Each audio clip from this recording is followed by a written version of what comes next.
नमस्कार, आपका बहुत बहुत स्वागत है हमारे यूट्यूब चैनल पर। तो आज के लेक्चर में हम पढ़ने वाले हैं बायोकेमिस्ट्री एंड क्लिनिकल पैथोलॉजी का चैप्टर नंबर 4। उसमें हमारा टॉपिक रहेगा structure and properties of triglyceride, और साथ में और भी कुछ टॉपिक्स है वो भी हम आज के लेक्चर में कवर करेंगे। इस चैप्टर का कुछ टॉपिक जो है वो हमने लास्ट लेक्चर में कवर कर लिया है। अगर आपने वो लेक्चर नहीं देखा होगा तो आप हमारे चैनल पर जाकर देख सकते हैं। और अगर आपको हमारी ये कोशिश अच्छी लगती हो तो प्लीज़ हमारे चैनल को लाइक करिए, अपने दोस्तों के साथ भी शेयर करिए, और नए हैं तो सब्सक्राइब करिए। तो आज के इस लेक्चर में हम पढ़ने वाले हैं structure and properties of triglyceride. जो लास्ट लेक्चर था उसमें हमने थोड़ा बहुत देख लिया था ट्राइग्लिसराइड के बारे में, हमने ट्राइग्लिसराइड का स्ट्रक्चर देख लिया था। आज हम स्ट्रक्चर भी देखेंगे और प्रॉपर्टीज़ भी देखेंगे। हमने लास्ट लेक्चर में पढ़ा था ट्राइग्लिसराइड का स्ट्रक्चर, तो इसलिए हमें आज थोड़ा आसान हो जाएगा पढ़ने में। तो आइए देख लेते हैं। सबसे पहले देखेंगे स्ट्रक्चर ऑफ ट्राइग्लिसराइड। तो ट्राइग्लिसराइड का स्ट्रक्चर किस तरीके से होता है, क्या होता है, वो हमने देख लिया था, पर आज भी हम यहाँ पर देखने वाले हैं। Triglycerides are ester of glycerol. तो ये जो ट्राइग्लिसराइड होते हैं ये किसके ईस्टर होते हैं, ये ग्लिसरॉल के ईस्टर होते हैं। ईस्टर ईस्टर क्या होता है वो हमने लास्ट लेक्चर में देखा था। ईस्टर मतलब जब कोई भी एसिड किसी अल्कोहल के साथ रिएक्ट होता है तब एक ईस्टर फॉर्म होता है। तो ये जो ट्राइग्लिसराइड है ये ग्लिसरॉल के और फैटी एसिड के ईस्टर्स होते हैं। तो ये एक कंपाउंड होता है जब ग्लिसरॉल और फैटी एसिड जो है वो एक साथ रिएक्ट होते हैं तो ट्राइग्लिसराइड फॉर्म होता है। ये एक ईस्टर होता है। तो ये किसका ईस्टर होता है, ये ग्लिसरॉल का ईस्टर होता है।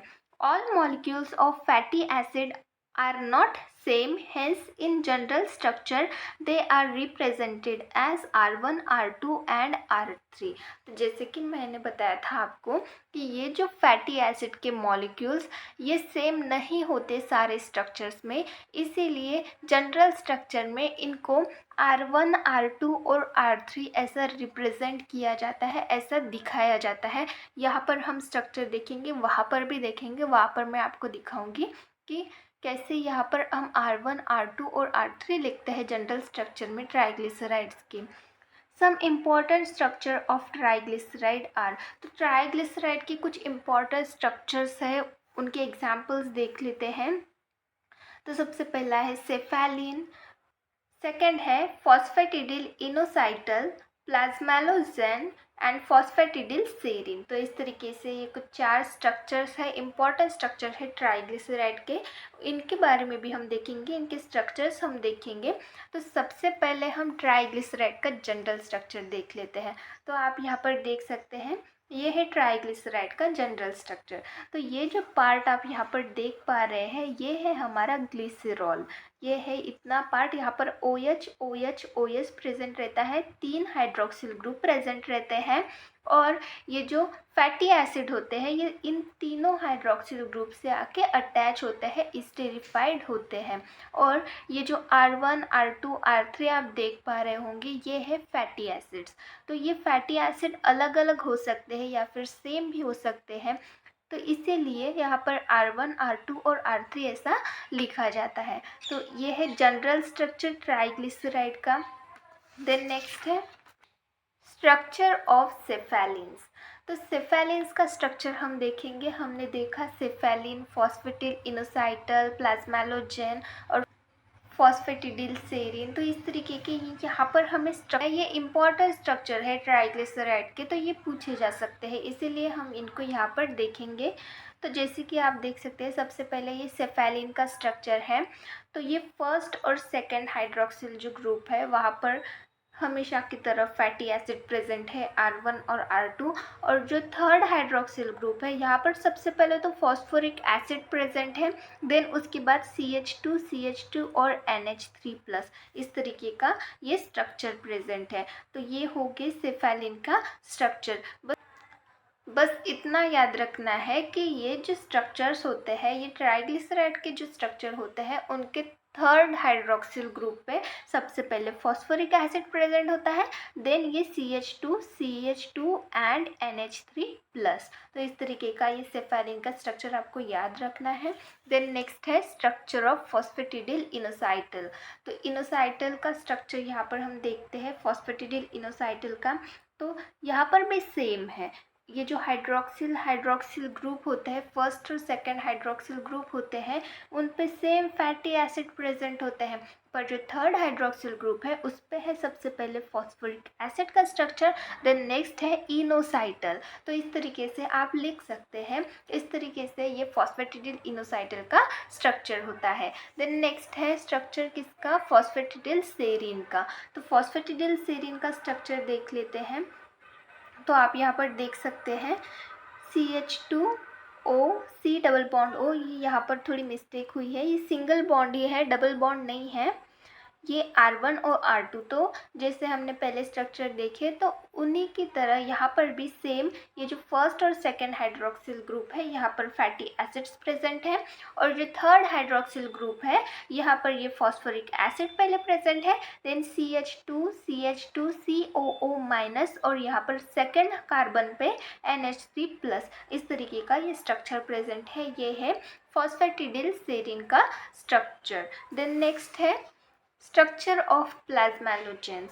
तो प्लाज्मालोजेंस का स्ट्रक्चर देख लेते हैं। तो आप देख सकते हैं यहाँ पर ये जो फर्स्ट हाइड्रोक्सिल ग्रुप है यहाँ पर फैटी एसिड प्रेजेंट नहीं है, फैटी एसिड प्रेजेंट है पर उसके पहले यहाँ पर कुछ प्रेजेंट है। देखिए CH डबल बॉन्ड CH, यहाँ पर ऑक्सीजन प्रेजेंट नहीं है, और ये R1 ये हो गया हमारा फैटी एसिड। तो यहाँ से थोड़ा स्ट्रक्चर यहाँ पर चेंज हो जाता है प्लाज्मालोजन का। हमने फॉस्फेटिडिल सेरीन, फॉस्फेटिडिल इनोसाइटल और सेफेलिन का स्ट्रक्चर देख लिया, तो वो सारे सेम थे। उनका जो फर्स्ट और सेकंड हाइड्रोक्सिल ग्रुप था वहाँ पर फैटी एसिड प्रेजेंट थे, पर यहाँ पर जो है CH डबल बॉन्ड CH ऐसा स्ट्रक्चर प्रेजेंट है, यहाँ पर भी फैटी एसिड प्रेजेंट है, पर यहाँ से थोड़ा स्ट्रक्चर चेंज हो जाता है, तो आपको याद रखना है ये। देन नेक्स्ट जो हाइड्रोक्सिल ग्रुप है उस पे सेम जो हमने पहले स्ट्रक्चर देखे थे उन्हीं की तरह फैटी एसिड प्रेजेंट है, और थर्ड वाला हाइड्रोक्सिल ग्रुप है उस पे है phosphoric acid present. Then next है CH2 single bond CH2 NH3+। तरीके का ये प्लाज्मालोजन का स्ट्रक्चर हो गया। तो इस तरीके से ये हमने स्ट्रक्चर्स देख लिए ट्राइग्लिसराइड के। देन नेक्स्ट हमारा टॉपिक है प्रॉपर्टीज़ ऑफ ट्राइग्लिसराइड। तो ट्राइग्लिसराइड की प्रॉपर्टीज़ हम यहाँ पर पढ़ेंगे। प्रॉपर्टीज़ क्या होती है ट्राइग्लिसराइड की, तो सबसे पहले हम देखेंगे फिजिकल प्रॉपर्टीज़ ऑफ फैट्स या फिर ट्राइग्लिसराइड। जो फैट्स होते हैं उन्हीं को हम बोलते हैं ट्राइग्लिसराइड। तो उनकी फिजिकल प्रॉपर्टीज़ हम यहाँ पर सबसे पहले देखेंगे। Pure fats have no colour, taste and order. तो जो प्योर ट्राइग्लिसराइड होते हैं, प्योर फैट होते हैं, उनका कोई कलर नहीं होता, वो ट्रांसपेरेंट होते हैं, कोई कलर नहीं होता वहाँ पर, साथ में उनका टेस्ट भी नहीं होता, टेस्टलेस होते हैं, और उनकी कोई ऑर्डर भी नहीं होती, वो ऑर्डरलेस भी होते हैं। At room temperature, fat of plant origin remains oil because it contains more unsaturated fatty acid, while animal fat remains solid because it contains more saturated fat। तो रूम टेम्परेचर पे जो हमारा नॉर्मल रूम का temperature होता है, अगर ऐसे room temperature पे हमने कोई फैट जो है जो कि प्लांट से हमें मिला है, जैसे कि हम एग्जाम्पल में ले सकते हैं सनफ्लावर ऑयल हो गया या फिर कोकोनट ऑयल, ये प्लांट ओरिजिन हमें मिलते हैं, फैट्स मिलते हैं। तो इनको अगर हम रूम टेम्परेचर पे रखें तो ये जो है ये ऑयल ही रहते हैं, ये ऐसे जम नहीं जाते, ये ऑयल के फॉर्म में ही रहते हैं, क्योंकि इनमें ज़्यादा अनसैचुरेटेड फैटी एसिड प्रेजेंट होते हैं। अनसैचुरेटेड फैटी एसिड मतलब ऐसे फैटी एसिड जिसके हाइड्रोकार्बन की चेन में डबल बॉन्ड प्रेजेंट होते हैं, एक या फिर एक से ज़्यादा बॉन्ड्स प्रेजेंट होते हैं, उनको हम बोलते हैं अनसैचुरेटेड फैटी एसिड। तो ऐसे अनसैचुरेटेड फैटी एसिड ये प्लांट से जो हमें फैट्स मिलते हैं उनमें ज़्यादा प्रेजेंट होते हैं, इसीलिए रूम टेम्परेचर पे ये ऑयल के फॉर्म में ही होते हैं। while animal fat remains solid because it contain more saturated fat। पर जो एनिमल फैट्स होते हैं, जो हमें एनिमल से मिलते हैं फैट, वो सॉलिड रहते हैं। जैसे बीज वैक्स आपने देखा होगा, बीज वैक्स जो है वो हमें बीज से मिलता है, जो मधुमक्खी होती है उससे मिलता है। तो ये जो बीज वैक्स होते हैं, अगर इनको हम रूम टेम्परेचर पे रखें तो ये सॉलिड ही रहता है। जैसे बटर ले सकते हैं, बटर जो है वो भी हमें एनिमल से ही मिलता है ना। तो जो बटर है वो एक टाइप का एनिमल फैट ही हो गया। तो इनमें ज़्यादा सैचुरेटेड फैट होने से, ज़्यादा ये सैचुरेटेड फैटी एसिड यहाँ पर प्रेजेंट होता है, मतलब ऐसा फैटी एसिड जिसके हाइड्रोकार्बन चेन में सिर्फ सिंगल बॉन्ड प्रेजेंट होते हैं, उसको हम बोलते हैं सैचुरेटेड फैट या फिर सैचुरेटेड फैटी एसिड। तो ये सैचुरेटेड जो फैटी एसिड इनमें प्रेजेंट होने की वजह से ये रूम टेम्परेचर में सॉलिड फॉर्म में रहते हैं, जम जाते हैं। तो इस तरीके से ये फिजिकल प्रॉपर्टीज़ होती है फैट्स की, या फिर हम बोल सकते हैं ट्राइग्लिसराइड्स की। देन नेक्स्ट हम देखेंगे केमिकल प्रॉपर्टीज़ ऑफ फैट्स। तो फैट्स की कुछ केमिकल प्रॉपर्टीज़ होती है वो देखेंगे। तो सबसे पहली प्रॉपर्टी है सैपोनिफिकेशन। अब ये सैपोनिफिकेशन क्या होता है वो समझ लेते हैं। When fats are boiled with bases like potassium hydroxide or sodium hydroxide, glycerol and salt of fatty acid are formed। तो जब फैट जो है वो बॉईल करते हैं, किसके साथ बॉईल करते हैं? बेसिस लाइक पोटेशियम हाइड्रोक्साइड हो गया या फिर NaOH मतलब सोडियम हाइड्रोक्साइड हो गया। तो ऐसे बेसिस के साथ अगर फैट्स को हम बॉईल करें तो वहाँ पर हमें ग्लिसरॉल और सॉल्ट मिलता है फैटी एसिड का सॉल्ट और ग्लिसरॉल वहाँ पर फॉर्म होता है। This process is called as saponification. तो इसी प्रोसेस को हम बोलते हैं सैपोनिफिकेशन। तो सैपोनिफिकेशन मतलब क्या कि ऐसे प्रोसेस जहाँ पर फैट्स को सोडियम हाइड्रोक्साइड या फिर पोटेशियम हाइड्रोक्साइड जैसे बेसिस के साथ बॉईल करते हैं, इस प्रोसेस को हम बोलते हैं सैपोनिफिकेशन, जिसमें हमें क्या मिलता है? ग्लिसरॉल मिलता है और फैटी एसिड्स के सॉल्ट्स मिलते हैं। The salts of fatty acid act as a soap. तो ये जो सॉल्ट्स हमें मिलते हैं फैटी एसिड के, ये सोप की तरह एक्ट करते हैं। सोप्स होते हैं ना, उनकी तरह एक्ट करते हैं। Soaps are good cleansing agent. तो ये जो सोप्स होते हैं ये क्लींजिंग एजेंट की तरह काम करते हैं। हम यूज़ करते हैं सोप्स अपने घर में, तो क्लीन करने के लिए ही यूज़ करते हैं। तो ये क्लींजिंग एजेंट की तरह काम करते हैं। Triglycerol plus 3NaOH which gives glycerol plus 3RCOONA। तो यहाँ पर हमें रिएक्शन दी गई है सैपोनिफिकेशन की, ये प्रोसेस है सैपोनिफिकेशन की। ट्राईग्लिसरॉल जो है वो NaOH 3NaOH यहाँ पर ज्वाइन हो रहे हैं, मतलब यहाँ पर सोडियम हाइड्रोक्साइड रिएक्ट हो रहा है, यहाँ पर बॉयल किया जा रहा है। किसके साथ? फैट्स के साथ, जो ट्राईग्लिसराइड्स है उनके साथ। और हमें क्या मिल रहा है? ग्लिसरॉल और फैटी एसिड का ये हमें सॉल्ट मिला है 3RCOONA, जो कि सोप की तरह एक्ट करता है। तो ये प्रोसेस हो गई सैपोनिफिकेशन की। देन नेक्स्ट है हाइड्रोजिनेशन। तो हाइड्रोजिनेशन मतलब क्या होता है? It converts unsaturated fatty acid of triglyceride into saturated fatty acid. तो हाइड्रोजिनेशन में क्या होता है? ये अनसैचुरेटेड फैटी एसिड को सैचुरेटेड फैटी एसिड में कन्वर्ट कर देती है। अनसैचुरेटेड फैटी एसिड मतलब जिनमें एक या फिर एक से ज़्यादा बॉन्ड्स प्रेजेंट रहते हैं, और सैचुरेटेड फैटी एसिड में एक ही बॉन्ड प्रेजेंट रहते हैं। तो ये जो अनसैचुरेटेड फैटी एसिड होते हैं, इनको सैचुरेटेड फैटी एसिड में कन्वर्ट करते हैं, मतलब इसी प्रोसेस को हम बोलते हैं हाइड्रोजिनेशन। तो हाइड्रोजिनेशन में क्या हो रहा है? अनसैचुरेटेड फैटी एसिड जो है ट्राइग्लिसराइड के, वो सैचुरेटेड फैटी एसिड में कन्वर्ट हो जाते हैं। Hydrogenation convert liquid fat to solid fat. और हाइड्रोजिनेशन में ये जो लिक्विड फैट जो होते हैं वो सॉलिड फैट में कन्वर्ट हो जाते हैं, वो सॉलिड में कन्वर्ट हो जाते हैं। जो ऑयल फॉर्म में होते हैं, जो लिक्विड फॉर्म में होते हैं, वो सॉलिड फैट में कन्वर्ट हो जाते हैं। This is called hardening. तो इस प्रोसेस को हम बोलते हैं हार्डनिंग। वनस्पति that is the Dalda is obtain from vegetable oil through this process.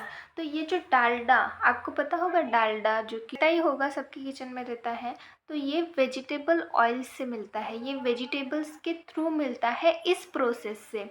ये जो हाइड्रोजनेशन प्रोसेस है ये की जाती है, ये हमें प्लांट से मिलता है, तो ये ऑयल के फॉर्म में रहता है, पर उसको सॉलिड फॉर्म में किया जाता है वहाँ पर हाइड्रोजनेशन रिएक्शन करके।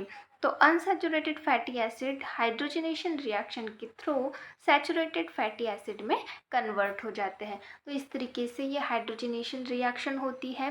देन नेक्स्ट है लिपिड पर ऑक्सीडेशन या फिर रैंसिडिटी, हम इसको बोल सकते हैं। लिपिड पर ऑक्सीडेशन और रैंसिडिटी क्या होती है वो देख लेते हैं। When natural fats are exposed to atmospheric oxygen, they develop bad smell and taste. तो जब ये नेचुरल फैट्स जो होते हैं वो हमारे इन्वायरमेंट में जो ऑक्सीजन है उसके साथ मिल जाए, मतलब एक्सपोज हो जाए, तो एक गंदी सी स्मेल वो डेवलप करते हैं और एक टेस्ट डेवलप करते हैं जो कि बैड होती है, गंदी सी होती है। तो इसी को हम बोलते हैं rancidity. It is called rancidity, मतलब ख़राब होना हम बोल सकते हैं, जो चीज़ें ख़राब होती है। जैसे वेजिटेबल्स हो गए, वेजिटेबल्स अगर ज़्यादा दिन तक रखे गए, बाहर ज़्यादा दिन हम उनको रखें तो वो कैसे ख़राब हो जाते हैं, उनमें से बैड स्मेल आने लगती है, साथ में वो ख़राब हो जाते हैं। तो इसी को हम बोलते हैं रैंसिडिटी। ये क्यों होता है? क्योंकि इनमें का जो फैट्स है, इनमें का जो ऑयल है वो एटमॉस्फेरिक ऑक्सीजन के साथ एक्सपोज हो गया है, इसीलिए ये ऐसे बैड स्मेल और टेस्ट डेवलप करते हैं। तो इसी को हम बोलते हैं rancidity. Rancidity of fat develop even on prolong storing. तो रैंसिडिटी ये फैट की तब में डेवलप होती है जब हम ज़्यादा दिनों तक फैट को स्टोर करके रखते हैं, तब भी ये रैंसिडिटी डेवलप होती है। It is due to the formation of lipid peroxide. तो लिपिड पेरोक्साइड फैट में फॉर्म होने की वजह से उनमें से स्मेल जो है वो बैड आती है, ख़राब स्मेल आती है और उनकी टेस्ट भी ख़राब लगती है। Antioxidants like vitamin C and vitamin E prevent oxidation of lipids. तो यहाँ पर क्या हो रहा है, लिपिड पर ऑक्सीडेशन में ऑक्सीडेशन हो रहा है, तो ऑक्सीडेशन रोकने के लिए एंटीऑक्सीडेंट्स यूज़ करते हैं। तो जैसे कि विटामिन सी हो गया, विटामिन ई हो गया, ये एक्सीलेंट एंटीऑक्सीडेंट्स है, तो ये यूज़ किए जाते हैं लिपिड का ऑक्सीडेशन प्रिवेंट करने के लिए। विटामिन सी और विटामिन ई ये एंटीऑक्सीडेंट्स है, तो ये एंटीऑक्सीडेंट्स यूज़ किए जाते हैं। तो इस तरीके से ये लिपिड पर ऑक्सीडेशन होता है, जिसको हम रैंसिडिटी भी बोलते हैं। देन नेक्स्ट है हैलोजिनेशन। हैलोजिनेशन मतलब क्या होता है? Unsaturated fatty acid, whether they are free or combined, has ester in fat and oils react with the halogen by addition at the double bond. तो जो अनसैचुरेटेड फैटी एसिड होते हैं, चाहे वो फ्री फॉर्म में हो या फिर कंबाइंड फॉर्म में हो, उनका ईस्टर होता है फैट के साथ या फिर ऑयल के साथ, जो कि हैलोजन के साथ रिएक्ट होते हैं जब उनमें डबल बॉन्ड की एडिशन की जाती है। तो हैलोजिनेशन में सब सिंपल लैंग्वेज में बोल सकते हैं कि ये एक प्रोसेस होती है जहाँ पर जो अनसैचुरेटेड फैटी एसिड होते हैं वो हैलोजन के साथ रिएक्ट होते हैं और वहाँ पर डबल बॉन्ड की एडिशन होती है। This reaction result in the decolourisation of halogen solution. तो हैलोजन सॉल्यूशन जो होता है वो डीकलराइज हो जाता है। डीकलराइज मतलब उसका जो कलर होता है वो चला जाता है। तो इस तरीके से ये हैलोजिनेशन रिएक्शन होती है। देन नेक्स्ट हमारा टॉपिक है क्लासिफिकेशन ऑफ फैटी एसिड। तो फैटी एसिड का क्लासिफिकेशन हम यहाँ पर देखेंगे। Classification of fatty acid based on chemical requirement. तो फैटी एसिड का क्लासिफिकेशन हम यहाँ पर देखेंगे केमिकल रिक्वायरमेंट के बेस पे। फैटी एसिड मतलब क्या होता है, हमने पढ़ा था। फैटी एसिड ये हमें फैट से मिलता है। फैट में जब हाइड्रोलाइसिस रिएक्शन होती है तो उससे हमें फैटी एसिड मिलते हैं। ये एक डिराइव्ड प्रोटीन होता है जो कि हमें सिंपल प्रोटीन से मिलता है। तो इसका क्लासिफिकेशन देखेंगे तो यहाँ पर आप देख सकते हैं फैटी एसिड ये दो टाइप में क्लासीफाई किए गए हैं। एक है सैचुरेटेड फैटी एसिड और दूसरा है अनसैचुरेटेड फैटी एसिड। तो सैचुरेटेड फैटी एसिड मतलब क्या होता है, ऐसे फैटी एसिड जिसकी हाइड्रोकार्बन चेन में सिर्फ सिंगल बॉन्ड प्रेजेंट होते हैं। और अनसैचुरेटेड फैटी एसिड मतलब ऐसे फैटी एसिड जिनके हाइड्रोकार्बन चेन में एक से ज़्यादा डबल बॉन्ड्स प्रेजेंट रहते हैं। तो ये अनसैचुरेटेड फैटी एसिड जो है ये फिर से दो क्लासेस में डिवाइड किया गया है। कौन कौन से हैं?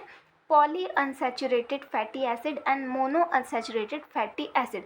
तो पॉली अनसैचुरेटेड फैटी एसिड मतलब ऐसे फैटी एसिड जिनके हाइड्रोकार्बन चेन में एक से ज़्यादा डबल बॉन्ड प्रेजेंट है। पॉली मतलब मेनी, मतलब बहुत सारे वहाँ पर डबल बॉन्ड प्रेजेंट है। और and mono unsaturated fatty acid मतलब फैटी एसिड की ऐसी हाइड्रोकार्बन चेन जिसमें सिर्फ एक डबल बॉन्ड प्रेजेंट है। तो पॉली मतलब मेनी और मोनो मतलब सिंगल। तो जहाँ पर सिंगल डबल बॉन्ड प्रेजेंट है उसको हम बोलेंगे मोनो अनसैचुरेटेड फैटी एसिड, और जहाँ पर बहुत सारे डबल बॉन्ड प्रेजेंट है उसको हम बोलेंगे पॉली अनसैचुरेटेड फैटी एसिड। तो ये जो पॉली अनसैचुरेटेड फैटी एसिड है और मोनो अनसैचुरेटेड फैटी एसिड है, इनकी कुछ एग्जांपल्स हमें यहाँ पर दिए गए हैं, वो हम देख लेते हैं। सबसे पहले पॉली अनसैचुरेटेड फैटी एसिड के देख लेते हैं। ये भी दो क्लासेस में डिवाइड किया गया है। सबसे पहला है ओमेगा 3 फैटी एसिड और ओमेगा 6 फैटी एसिड। तो 3 फैटी एसिड के एग्जांपल्स है इकोसा पेंटोइक एसिड जो कि हमें फिश से मिलता है, डोकोसा हेक्सानोइक एसिड जो ये भी हमें फिश से मिलता है, और अल्फा लिनोलेक एसिड ये हमें सोयाबीन ऑयल से मिलता है। और फैटी एसिड होता है उसके एग्जांपल्स है कॉर्न ऑयल और सनफ्लावर ऑयल। तो ये जो ओमेगा 3 फैटी एसिड के यहाँ पर हमने एग्जांपल्स देखे, इनके बारे में ज़रूर अपने फार्माकोग्नोसी में फर्स्ट ईयर में पढ़ा होगा। Then mono unsaturated fatty acid के एग्जांपल देख लेते हैं। इसका एग्जांपल है ओमेगा 9 फैटी एसिड, एग्जांपल है olive oil and peanut and almond. तो इस तरीके के इनके एग्जांपल्स होते हैं। तो इस तरीके का ये फैटी एसिड का क्लासिफिकेशन हो गया उसके केमिकल रिक्वायरमेंट के बेस्ड पे। देन नेक्स्ट है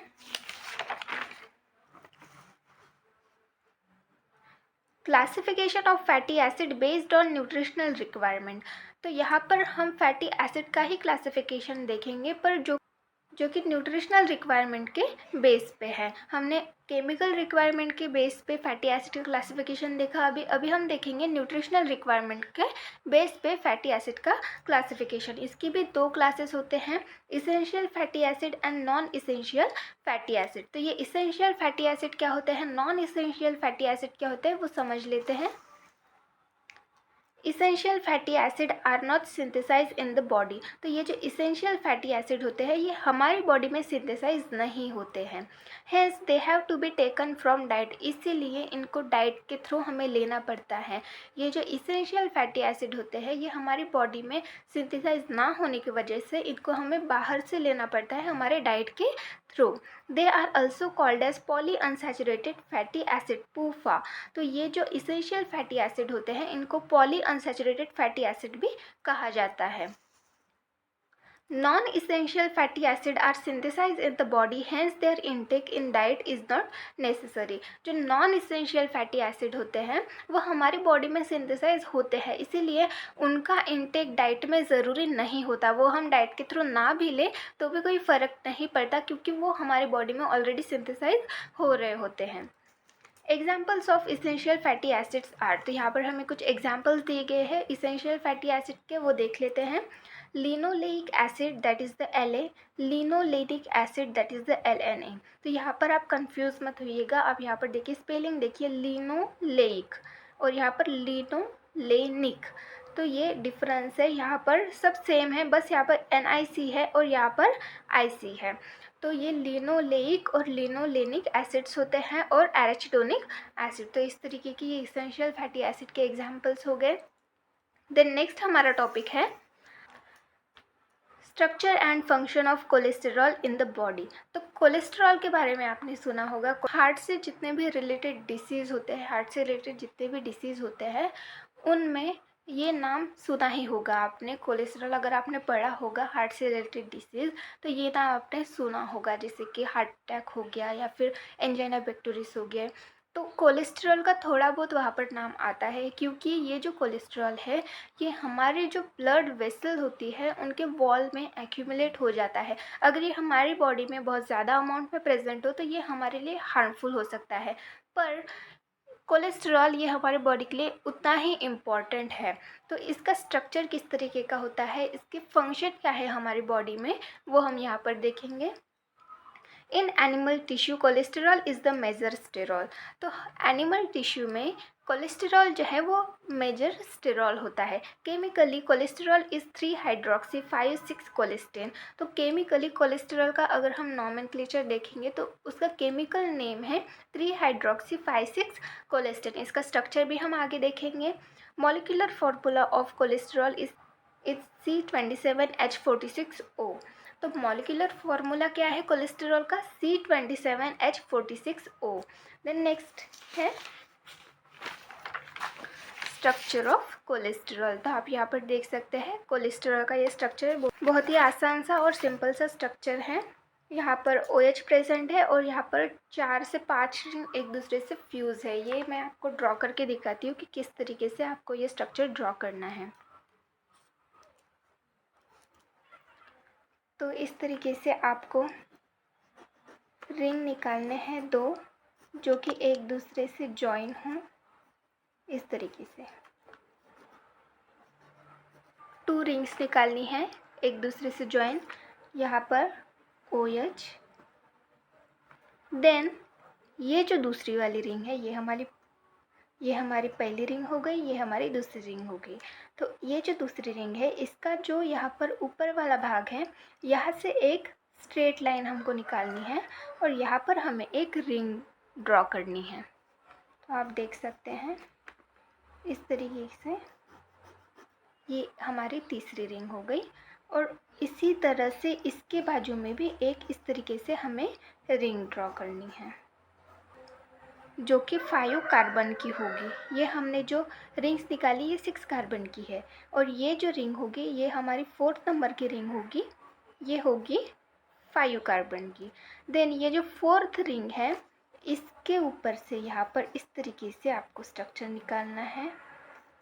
ये भी इस तरीके की 5 कार्बन की रिंग होगी, पर ये इस तरीके से कंप्लीट नहीं होगी। इसका जो स्ट्रक्चर है वो इस तरीके से ये यहाँ से लाइन होगी और इस तरीके से आपको स्ट्रक्चर निकालना है। तो इस तरीके से ये हो गया हमारा कोलेस्ट्रॉल का स्ट्रक्चर। और यहाँ पर ये 2 लाइंस, ये एक और ये एक, तो ये इस तरीके का हमारा पूरा स्ट्रक्चर हो गया कोलेस्ट्रॉल का। बहुत ही आसान सा है और सिंपल सा स्ट्रक्चर है।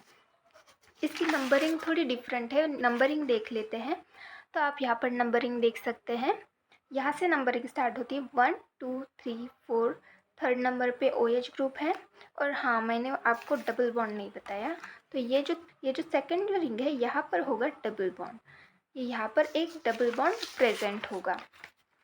तो जैसे कि आप देख सकते हैं 3rd नंबर पे OH ग्रुप है और ये जो 5th 6th जो नंबर है यहाँ पर है डबल बॉन्ड।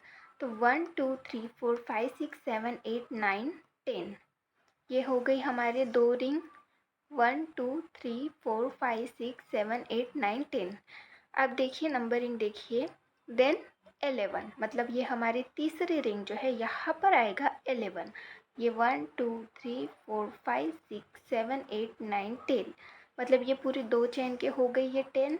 और यहाँ से ये जो 3rd रिंग है यहाँ से स्टार्ट होगा 11 12 13, देन 14 15 16 17, ये हो गई 17। मतलब यहाँ से इस तरीके से ऐसे आई है नंबरिंग 11 12 13 14 15 16 17। और देन ये 18, मतलब यहाँ पर जो ये बॉन्ड है, यहाँ पर जो ये कार्बन है इस पर आएगा 18 और ये जो इधर का बॉन्ड है इस पर आएगा 19। तो ये आप ध्यान में रखिए, यहाँ पर कंफ्यूज मत होइएगा, नहीं तो आपकी नंबरिंग रॉन्ग हो सकती है। तो ये 19, देन 20 21 22 23 24 25 26 27। तो इस तरीके से ये नंबरिंग होती है कोलेस्ट्रॉल की, जो कि हमने जो स्ट्रक्चर बनाया है वहाँ पर भी देखते हैं। तो हमने जैसे देखा था यहाँ से स्टार्ट होती है 1 2 3, 3rd पे OH होता है 4 5 6 7 8 9 10, ये हो गई हमारी 10। देन 11 यहाँ से स्टार्ट होता है 11 12 13 14 15, 16, 17 ये हो गई इस रिंग की। देन 18 और 19 ये हो गए 18 और 19। और अब यहाँ से स्टार्ट होगी 20, 21, 22, 23, 24, 25, 26 एंड 27। तो इस तरीके की ये नंबरिंग होगी। आप ये ड्रॉ करके देखिए, तभी आपको समझ में आएगा और आप इसको ड्रॉ कर पाएंगे। तो इस तरीके की ये नंबरिंग होगी। तो ये है कोलेस्ट्रॉल का स्ट्रक्चर, बहुत ही आसान सा स्ट्रक्चर है। देन नेक्स्ट है फंक्शंस ऑफ कोलेस्ट्रॉल। तो कोलेस्ट्रॉल की यहाँ पर हम फंक्शंस देखेंगे, क्या फंक्शंस होते हैं कोलेस्ट्रॉल के, क्या इंपॉर्टेंस है कोलेस्ट्रॉल का हमारी बॉडी में। Cholesterol and its ester are important components of cell membrane and lipoprotein. तो जो कोलेस्ट्रॉल होता है और उसके ईस्टर जो होते हैं वो इम्पॉर्टेंट कंपोनेंट्स होते हैं हमारी सेल मेम्ब्रेन के लिए। हमारी जो सेल मेम्ब्रेन होती है वहाँ पर कोलेस्ट्रॉल बहुत ही इम्पॉर्टेंट कंपोनेंट करके काम करता है, कोलेस्ट्रॉल और उसके ईस्टर्स भी। और जो लिपोप्रोटीन्स होते हैं वहाँ पर भी कोलेस्ट्रॉल बहुत ही ज़्यादा इम्पॉर्टेंट होता है। Steroids with diverse physiological functions are derived from cholesterol. Some of them are as follows. तो कोलेस्ट्रॉल से कुछ स्टेरॉइड जो है वो डिराइव किए गए हैं, तो उनके भी कुछ फंक्शंस होते हैं हमारी बॉडी में, उनके बारे में हमें यहाँ पर दिया गया है। तो सबसे पहला है विटामिन डी। तो विटामिन डी का फंक्शन क्या होता है, 7-डीहाइड्रोक्सी cholesterol derive from cholesterol is pro vitamin of vitamin D. तो ये जो 7-डीहाइड्रोकोलेस्टेरॉल जो है ये कोलेस्ट्रॉल से डिराइव किया गया एक स्टेरॉइड है जो कि विटामिन डी का प्रो विटामिन होता है। अब विटामिन डी के तो बहुत सारे फंक्शंस होते हैं हमारी बॉडी में, और विटामिन डी का भी ये प्रो विटामिन होता है। तो इसके फंक्शंस भी आप सोच सकते हैं, मतलब ये कितना इम्पोर्टेंट है हमारी बॉडी के लिए। देन नेक्स्ट है bile acid. They are present in bile and are required for the formation of bile salts. तो कोलेस्ट्रॉल के कुछ स्टेरॉइड्स होते हैं, जो कोलेस्ट्रॉल से डिराइव होने वाले कुछ स्टेरॉइड्स होते हैं वो बाइल में भी प्रेजेंट रहते हैं। और बाइल सॉल्ट्स हो गए जैसे कि बिलीरुबिन हो गए, बिलीवर्डिन हो गए, इनके फॉर्मेशन के लिए ये ज़रूरी होते हैं। देन नेक्स्ट है हार्मोन्स ऑफ एड्रेनल कॉर्टेक्स। तो एड्रेनल कॉर्टेक्स में से जो हार्मोन्स रिलीज होते हैं वो भी स्टेरॉइड्स होते हैं, और वो किसके स्टेरॉइड्स होते हैं, कोलेस्ट्रॉल के स्टेरॉइड्स होते हैं। The examples are cortisol, corticosterone and aldosterone. ये सारे जो है ये हमारी बॉडी में प्रोड्यूस होने वाले हार्मोन्स है, पर इनको हम बोलते हैं स्टेरॉइड्स। ये कोलेस्ट्रॉल से डिराइव होने वाले स्टेरॉइड्स होते हैं। They all are derive from cholesterol. तो ये सारे कोलेस्ट्रॉल से डिराइव किए जाते हैं। देन नेक्स्ट है फीमेल हार्मोन। तो जो फीमेल हार्मोन होते हैं वो भी कोलेस्ट्रॉल से डिराइव होने वाले स्टेरॉइड्स होते हैं। तो कौन कौन से फीमेल हार्मोन्स जो होते हैं वो कोलेस्ट्रॉल से डिराइव होते हैं। Examples are progesterone and oestrogen. तो प्रोजेस्टेरॉन और ईस्ट्रोजन ये तो मेन हार्मोन्स होते हैं, ये फीमेल हार्मोन्स होते हैं, फीमेल के मेन हार्मोन्स होते हैं। ये भी एक टाइप के स्टेरॉइड्स होते हैं जो कि कोलेस्ट्रॉल से डिराइव किए जाते हैं। देन नेक्स्ट है मेल हार्मोन। तो मेल हार्मोन जो होते हैं ये भी कोलेस्ट्रॉल से डिराइव किए जाने वाले स्टेरॉइड्स होते हैं। एग्जाम्पल क्या है, टेस्टोस्टेरॉन। तो इस तरीके के ये मेल हार्मोन, फीमेल हार्मोन्स या फिर जो एड्रेनल कॉर्टेक्स से रिलीज होते हैं ये सब स्टेरॉइड्स होते हैं जो कि कोलेस्ट्रॉल से डिराइव किए जाते हैं। तो इस तरीके के ये फंक्शंस हो गए कोलेस्ट्रॉल के। तो आज के लेक्चर में बस इतना ही, बाकी का टॉपिक हम नेक्स्ट लेक्चर में पढ़ेंगे। Thank you.